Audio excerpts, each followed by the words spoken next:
கர்த்தருக்கு ஸ்தோத்திரம். பைபிளும் நியூஸ் பேப்பரும் நிகழ்ச்சிக்கு வரவேற்கிறேன். கலாத்தியர் 6:1 சகோதரரே, ஒருவன் யாதொரு குற்றத்தில் அகப்பட்டால் ஆவிக்குரியவர்களாகிய நீங்கள் சாந்தமுள்ள ஆவியோடே அப்படிப்பட்டவனை சீர்பொருந்த பண்ணுங்கள். நீயும் சோதிக்கப்படாதபடிக்கு உன்னை குறித்து எச்சரிக்கையாயிரு. கல்கத்தா பாலியல் பலாத்கார பிரச்சனையை குறித்து நீங்கள் அறிந்திருப்பீர்கள். கல்கத்தாவினுடைய சட்டக்கல்லூரி மாணவியை 2 மாணவர்கள், அதே கல்லூரியில் படிக்கிற மாணவர்கள், இன்னொரு அதே கல்லூரியில் பணிபுரிகிற ஒருவர், அதே கல்லூரியில் இதற்கு முன்னால் படித்தவர், 3 பேர் சேர்ந்து கூட்டு பாலியல் பலாத்காரம் செய்து அதை வீடியோ எடுத்ததாக குற்றச்சாட்டு. அது மிகப்பெரிய பிரச்சனையாக மாறியிருக்கிறது. காவலர் செக்யூரிட்டி அதை வேடிக்கை பார்த்ததாக அவரையும் கைது செய்திருக்கிறார்கள். 4 பேரை கைது செய்திருக்கிறார்கள். இது ஒரு பெரிய பிரச்சனையாகி அரசியல் பிரச்சனையாக, சட்டம் ஒழுங்கு பிரச்சனையாக மாறியிருக்கிறது.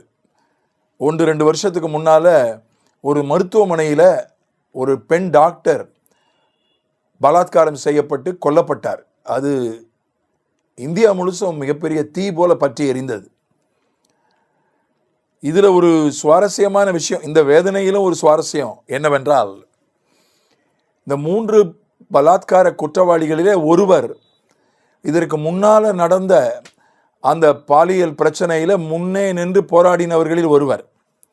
1 வருஷம் அல்லது 2 வருஷத்துக்கு முன்னால் மருத்துவமனையில் பெண் டாக்டர் பலாத்காரம் செய்யப்பட்டு கொல்லப்பட்ட போது அநேகர் தெருவில் இறங்கி போராடினார்கள், மாணவர்கள், பல்வேறு தரப்பினர். அப்படி போராடியவர்களில் ஒருவர் தான் இந்த 3 பேரில் ஒருவர். எந்த பாலியல் பலாத்காரத்துக்கு எதிராக தெருவில் இறங்கி போராடினாரோ அதே பாலியல் பலாத்கார வழக்கில் அவர் கைது செய்யப்பட்டிருப்பது வேதனையானது, வேடிக்கையானது. ஆனால் அதிலே ஒரு அர்த்தம் இருக்கிறது, அல்லது அதிலே ஒரு காரணம் இருக்கிறது. அதுதான் நம்ம கலாத்தியர் 6:1 படிக்கிறோம். ஒருவன் யாதொரு குற்றத்தில் அகப்பட்டால் அவனை சீர்பொருந்த பண்ணுங்கள்.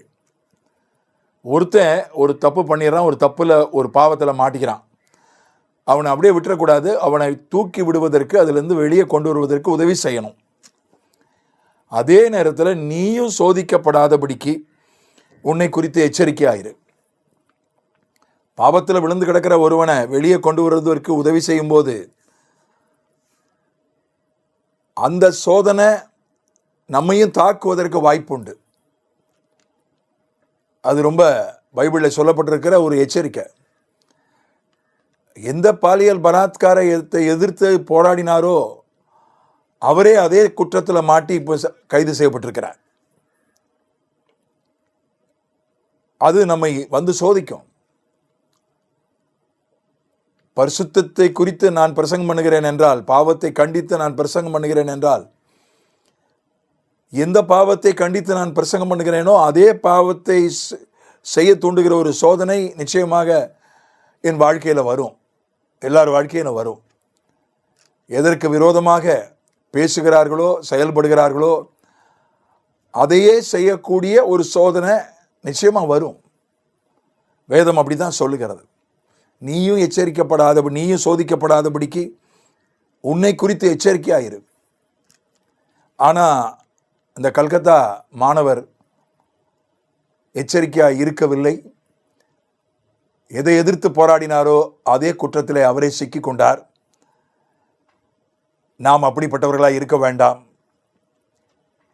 நாம் எச்சரிக்கையாக இருப்போம், விழிப்பாக இருப்போம், கவனமாக இருப்போம், சோதனையை ஜெயிப்போம். பாவத்தில் இருக்கிற ஒருத்தனுக்கு போய் உதவி பண்ணால் நமக்கும் சோதனை வரும். அல்லது பாவத்தை பாவம் என்று சொன்னால் அதே பாவம் செய்யும்படி நமக்கும் சோதனை வரும். அதனால் நம்ம அதெல்லாம் செய்கிறத நிறுத்திடுவோம்.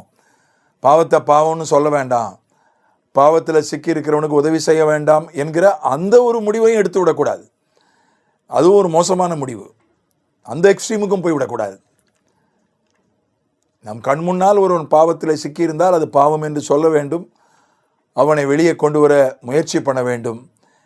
ஆகவே ஒரு சமநிலை நமக்கு தேவை.